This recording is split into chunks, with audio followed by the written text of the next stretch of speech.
Hello friends, आज मैं आपनालोকৰ বাবে লৈ আহিছোঁ এটা পিটিকাৰ ৰেচিপি আৰু এটা চাটনিৰ ৰেচিপি।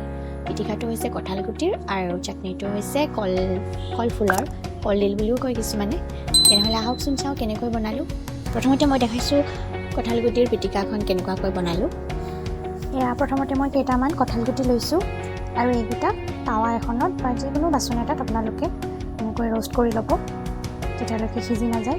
লো টু মিডিয়াম ফ্লেমতে ঢাকনিখন লগাই কিনে আপোনালোকে এইখিনি ৰ'ষ্ট কৰি থাকিব। যেতিয়ালৈকে সিজি নাযায় তেতিয়ালৈকে এইখিনি এনেকৈ ঢাকনিখন আঁতৰাই চাই থাকিব সিজিছে নে নাই।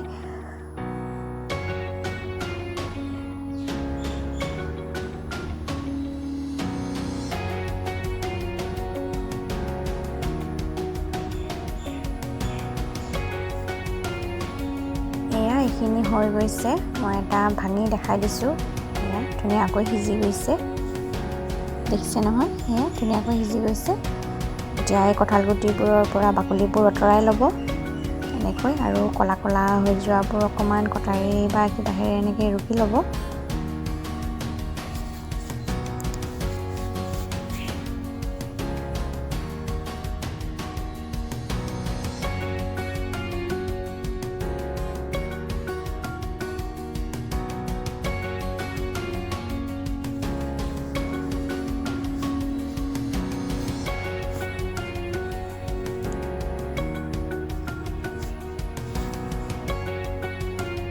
এয়া মোৰ কঁঠাল গুটি এৰুৱা হৈ গ'ল বাকলিবোৰ।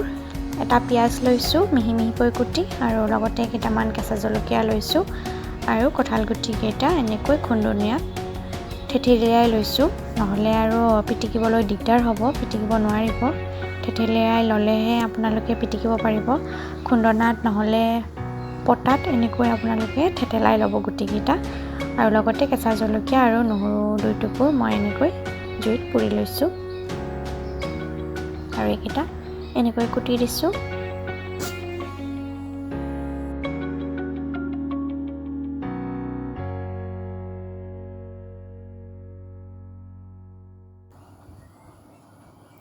আৰু লগতে ইয়াত মই কেঁচা মিঠাতেল, সোৱাদ অনুসৰি নিমখ আৰু এচামুচ কলাখাৰ দিছোঁ। কলাখাৰ আপোনালোকে নিদিবও পাৰে, দিলে কিন্তু বহুত টেষ্টি হয় খাবলৈ। আৰু এতিয়া এইখিনি ভালকৈ এনেকৈ পিটিকি লৈছোঁ। আৰু এয়া আমাৰ কঁঠাল গুটিৰ পিটিকা ৰেডি। আৰু আহক এতিয়া আমি কলফুলৰ চাটনিটো চাওঁ। কলফুলৰ চাটনিটো বনাবলৈ আমি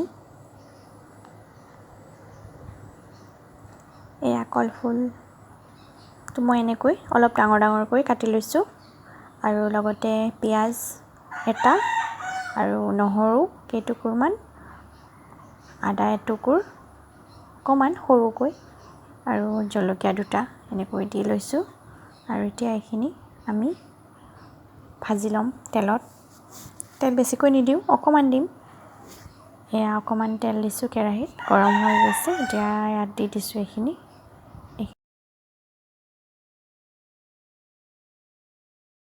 এনেকৈ ভাজি লৈছোঁ।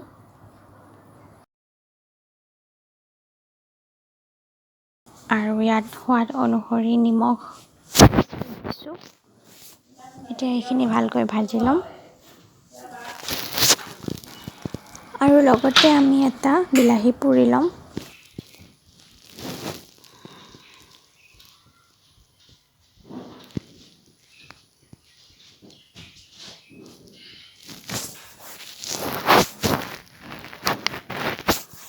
এইখিনি ভজা হৈ গৈছে, এতিয়া এইখিনি আমি গ্ৰাইণ্ড কৰি ল'ম।